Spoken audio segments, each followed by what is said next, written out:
SLST 2016 সালের OMR sheet প্রকাশ হয়ে গেছে এবং বোঝা যাচ্ছে কারা যোগ্য এবং কারা অযোগ্য, কারণ এই ওয়েমার শিটের বেসিসে সেটা আমরা জাজ করতে পারছি। তাহলে এবার প্রশ্নটা হলো 2025 সালের যে পরীক্ষাটা হলো, যেখানে ওয়েমার শিটটা পাবলিশ করতে পারা যাচ্ছিল না বলে 2025 সালের যে পরীক্ষাটা হলো, সেই পরীক্ষাটা কি আদতে বাতিল হয়ে যাবে? আর যে 10 নম্বর অভিজ্ঞতার ওপর অতিরিক্ত নাম্বার দেওয়া হয়েছিল, সেই নাম্বারটা কি আদতেও থাকবে নাকি বাতিল হয়ে যাবে? এরকম অনেক প্রশ্ন এখন প্রচুর স্টুডেন্টের মধ্যে ঘোরাফেরা করছে যে আদতে যদি ওয়েমার শিটটা ঠিকঠাক হয় তাহলে তো 2025 সালে পরীক্ষার কোনো মানেই থাকছে না, 10 নম্বরটা তাহলে কি হবে? এরকম বহু প্রশ্নের উত্তর এখন ঘোরাফেরা করছে। তো আজকের এই ভিডিওটা আমি করছি শুধুমাত্র এই কতগুলো বিষয় একটা পরিষ্কার ধারণা যাতে আমাদের মধ্যে তৈরি হয় তার জন্য। এবং তার আগে আমি তোমাদেরকে বলে রাখতে চাই, যদি এসএলএসটি রিলেটেড যে কোনো আপডেট বা প্রিপারেশন যে কোনো কিছুতে যদি তোমরা কানেক্টেড থাকতে চাও, তাহলে আমাদের এই সৌভিক পাল যে ইউটিউব চ্যানেলটা রয়েছে সেটাকে তোমরা সাবস্ক্রাইব করে বেল আইকন প্রেস করে রাখতে পারো, কারণ এই চ্যানেলেই আমি চেষ্টা করব এসএলএসটি রিলেটেড যে কোনো আপডেট বা যে কোনো ধরনের প্রিপারেশন তোমাদেরকে প্রোভাইড করা। এবার আসি 2016 সালের যে ওয়েমার শিট, সেটা কিন্তু অলরেডি সরকারের তরফ থেকে পাবলিশ করে দেওয়া হয়েছে। এই ওয়েমার শিটটাকে যদি আগে থেকেই পাবলিশ করে দেওয়া হতো তাহলে কিন্তু এই 2025 সালের পরীক্ষায় এই অতিরিক্ত 10 নম্বরের প্রবলেমটাও আসতো না, এবং যে 26,000-এর চাকরি চলে গেল যোগ্য প্রার্থী যারা ছিল তাদেরও কিন্তু চাকরি যেত না। তাহলে এই যে ব্যাপারটা, যেটা আমরা আসি যে মেন বিষয়, যে এই ওয়েমার শিটটা যে পাবলিশ করা হলো সেটা অত্যন্ত প্রশংসনীয় একটা কাজ। যে আগের যে সরকার সেটা এই ওয়েমার শিট পাবলিশ করতে কিছুতেই চাইছিল না, কিন্তু এখন বর্তমানে যে সরকার সে কিন্তু ওয়েমার শিট ফাইনালি পাবলিশ করে দিল। তো সেটা কিন্তু অত্যন্ত প্রশংসনীয় একটা কাজ এবং প্রশংসার যোগ্য।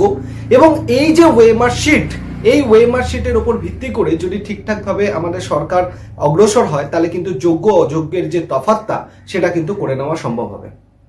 তাহলে প্রশ্ন হচ্ছে যে 2025 সালের যে পরীক্ষাটা হলো, যেটা কেন হয়েছিল? 2016 সালের যারা যোগ্য প্রার্থী তাদেরকে বাছাই করা যাচ্ছিল না বলেই 2025 সালের পরীক্ষাটা হয়েছিল।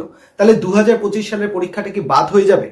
এই রকম প্রশ্ন এখন মানুষের মধ্যে রয়েছে। তো আমার যতদূর মনে হয়, যেটা আমার ব্যক্তিগত অভিমত, আমি আবারও বলছি, এই ক্ষেত্রে যতগুলো মতামত আমি দিচ্ছি বা দেব সেগুলো কিন্তু সম্পূর্ণই আমার নিজের ব্যক্তিগত মতামত। আমি কোনো উৎস বা কোনো জায়গা থেকে কিন্তু মানে কানেক্টেড নয় যে সরকারি কোনো উৎসের হয়ে আমি কথা বলছি, তা কিন্তু নয়। আমি সম্পূর্ণ আমার নিজের মতামত, যেটা আমার যেটা মনে হয় আমি সেটাই বলছি, এবং সেই অনুযায়ী যদি চলা যায় তাহলে আমার মনে হয় যারা ফ্রেশার্স রয়েছে এবং যারা যোগ্য প্রার্থী ছিলেন, যারা চাকরি প্রার্থী ছিলেন, তাদের দুজনের ক্ষেত্রে কিন্তু একটা ফেয়ার চান্সেস থাকবে। যেমন আমি যদি মনে হয়, আমার যতদূর ব্যক্তিগতভাবে মনে হয় যে 2016 সালের যে প্যানেলে বা ওয়েমার শিট পাবলিশ করা হয়েছে তাতে যারা যোগ্য প্রার্থী হিসেবে বিচার করা হচ্ছে, এখানে একটা জিনিস আমাদের মাথায় রাখতে হবে, 2016 সালের যে ওয়েমার শিট পাবলিশ হয়েছে, ওয়েমার শিট ফিল করা আছে। আমরা দেখছি কারোর ওয়েমার শিট হয়তো 3টে কোশ্চেন ফিল করা আছে কি 4টে কোশ্চেন ফিল করা আছে, তার হয়তো র্যাঙ্কে নাম চলে এসছে। আমরা ফিল আপটা শুধুমাত্র দেখছি, সেটা তো ঠিক নয়। 3টে-4টে ফিল আপ করা রয়েছে, র্যাঙ্ক চলেছে, সেটা যেমন একদিকে ভুল, ঠিক তেমনি কারোর ওয়েমার শিট হয়তো পুরোপুরি ফিল করা রয়েছে, কিন্তু ওয়েমার শিট ফিল আপ করা আছে মানেই সে যে একটা ভালো স্কোর করেছে তা কিন্তু নয়। কারণ সেই সময় যে অ্যান্সার কি ছিল, সেই অ্যান্সার কির সাথে ওয়েমার শিটকে মেলাতে হবে, মিলিয়ে দেখতে হবে যে তার কতগুলো কোশ্চেন ঠিক হচ্ছে। তার ভিত্তিতেই একটা কিন্তু প্রপার কাট অফ বা তার উপর ভিত্তি করে কিন্তু প্রপার চান্স বা যোগ্য প্রার্থী যারা তাদেরকে বাছাই করা নেওয়া যেতে পারে। তাহলে 2016 সালের যে ওয়েমার শিটটা বেরিয়েছে, সেই ওয়েমার শিটের উপর ভিত্তি করে যারা যারা সঠিক নাম্বার পেয়েছে অফিসিয়াল অ্যান্সার কির সাথে মিলিয়ে, তাদেরকে একটা যোগ্য প্রার্থী হিসেবে বিচার করে তাদের চাকরি কিন্তু আবার পুনরায় ফেরত দিয়ে দেওয়া যেতে পারে।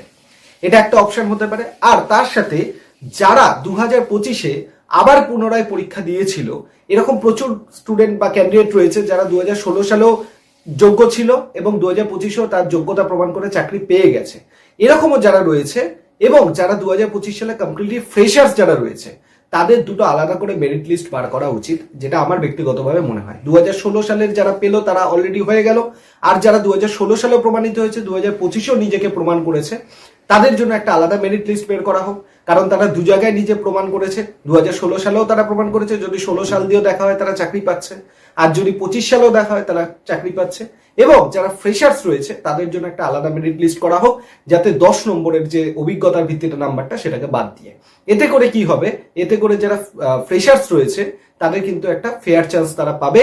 এই যে অতিরিক্ত 10 নম্বর থাকার জন্য যারা লিখিত পরীক্ষায় ফুল মার্কস পাওয়া সত্ত্বেও, যারা 60 পাওয়া সত্ত্বেও যারা ইন্টারভিউতে দাগ পায়নি বা যারা সুযোগ পায়নি, সেই সুযোগটা কিন্তু তারা আবার পাবে বলে আমার মনে হয়, যদি এই পদ্ধতিতে সরকার কাজগুলো করে বা এই পদ্ধতিতে যদি এগোনো যায়। তাহলে আমার ব্যক্তিগতভাবে মনে হচ্ছে যে 16 সালের যারা রয়েছে, তাহলে 16 সালের পুরো বিষয়টাকে এবং 25 সালের পুরো বিষয়টাকে আগামী 6 থেকে 7-8 মাসের মধ্যে আশা করা যে সরকার যে হারে কাজ করছে তাতে সম্পূর্ণ বিষয়টা মিটে যাবে। আমাদের মধ্যে যে এই সংশয়টা রয়েছে যে পুরনো ক্যান্ডিডেট এবং ফ্রেশার্স যারা তাদের মধ্যে কি হবে, সেই ব্যাপারটা কিন্তু অনেকটাই মিটে যাবে বলে মনে হয়। এবং যারা ফ্রেশার্স রয়েছে, যারা এই বছর 2025-এ পরীক্ষা দিয়েছিল, তারা কিন্তু একটা খুব বড় ধরনের চান্স সুযোগ পেতে তোমরা চলেছো।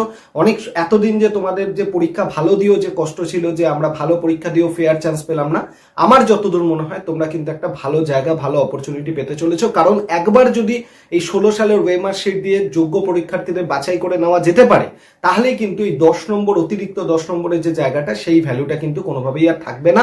তখন কিন্তু আলাদা করে দুটো মেরিট লিস্ট বার করতেই হবে সরকারকে। সেক্ষেত্রে 2025 সালের যারা পরীক্ষা দিয়েছো, সেক্ষেত্রে ফ্রেশার্স এবং যারা রয়েছে আগে যারা পরীক্ষা পুরনো যারা প্রার্থী, তাদের মধ্যে কিন্তু আলাদা বিভাজন তৈরি হয়ে যাবে। এবং সেক্ষেত্রে ফ্রেশার্সরা কিন্তু অতিরিক্ত 10 নম্বর বাদ দিয়ে তাদের মেরিট লিস্ট হওয়া উচিত বলে আমার মনে হয়। ঠিক আছে, তো এই জিনিসটা যদি হয় তাহলে আমার মনে হয় সবার জন্যই কিন্তু একটা সমান সুযোগ থাকবে, সবাই একটা সমান সুযোগ পাবে বলে মনে হয় আমার।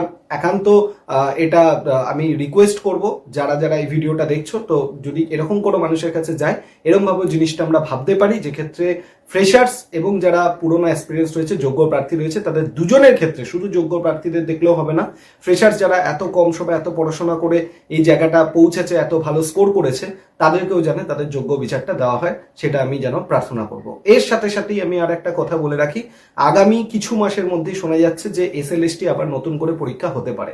হ্যাঁ, ঠিকই শোনা যাচ্ছে যে পুরাতন যে 2025-এর যে পরীক্ষাটা হলো, সেই পরীক্ষায় হয়তো অনেক ফ্রেশার্সরা এমন রয়েছে যারা হয়তো নিজের যোগ্যতাকে প্রমাণ করতে পারোনি, হয়তো কোনো কারণে প্রিপারেশন ঠিকঠাক হয়নি, বা কম সময় নিজেকে রেডি করতে পারোনি, বা পরীক্ষার আগে হয়তো নিজেরা ঠিকমতো খেটে ফেলেছো, এরকম অনেক প্রবলেমই হতে পারে।